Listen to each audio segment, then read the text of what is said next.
Hi, Phyllis here from southernfrugal.com.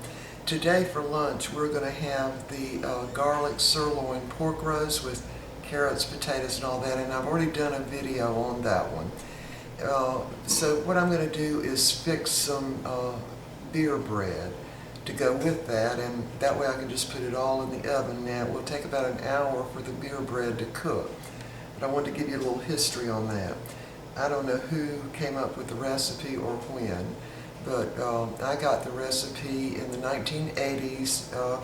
We were down at Edisto Island for our vacation with 3 kids, and we have a seafood restaurant that we really like there. So we had gone out to eat, and they had a new chef, and he served beer bread. They actually brought it before your meal, and while you had your drink order, and you just kind of snacked on that. Well, it was absolutely delicious. And of course we had the 2 boys and of course a daughter, and the 2 boys were teenagers, and they just ate up all the bread. Just boom, it was gone. So they brought us some more, and of course the boys ate all that too.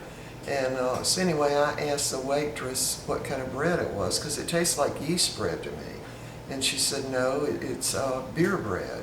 And I said, well, how do you fix that? And so she went back and talked to the chef and came back out and said, all you do is use a can of beer and some self-rising flour. Didn't tell me how much, nothing.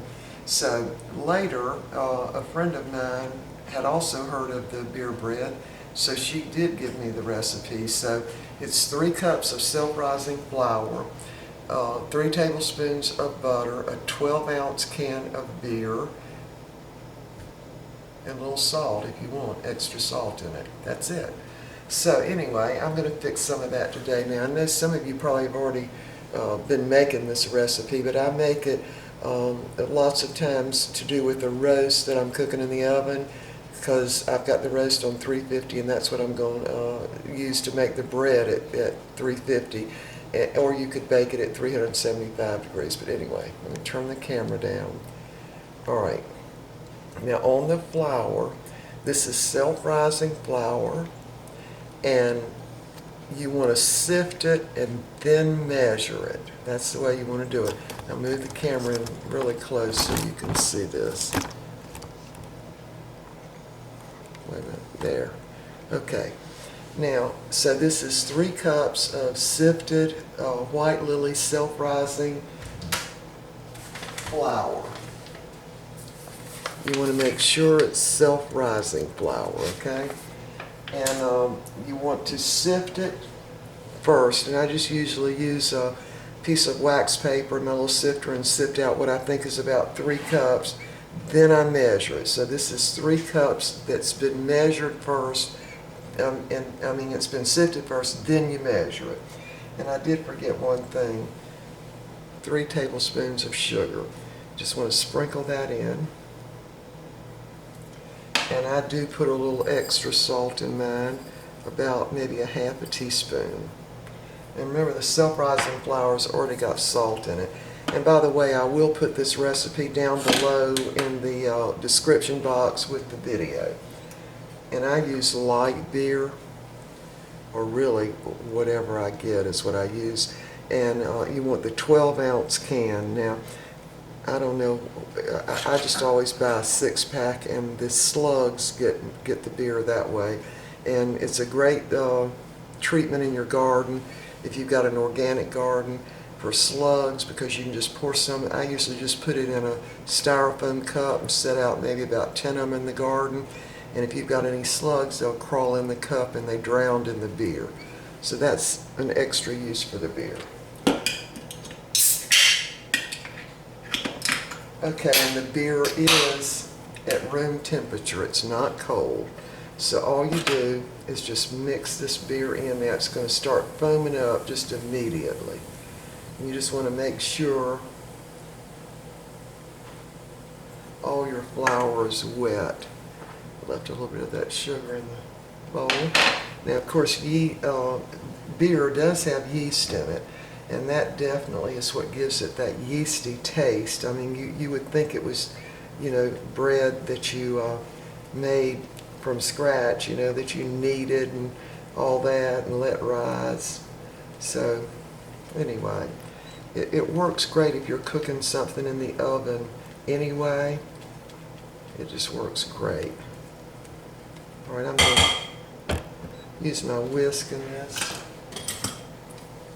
Just get some of those lumps out. Now, another thing that helps the lumps would be because you sifted the flour. And this will have to cook for 1 hour at 350, or you might prefer to cook it at 375 degrees. But in my oven, I'm going to cook it at 350 degrees. All right, that should do it. It's about the consistency of a thin cake batter. So you want to just pour it in a well-greased loaf pan.